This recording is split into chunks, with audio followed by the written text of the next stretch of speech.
Well, I finally got my 545 back together.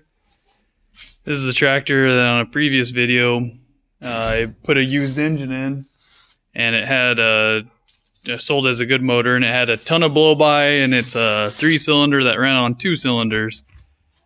So I got a motor that had a good starting point and put new bearings in it, and able to clean the cylinder walls up a little bit and put it all back together and kind of do a little overhaul to it. So it's a little below freezing today, and going to do a cold start on it. I've put maybe 2 hours of runtime on it, and it seems to be doing really good.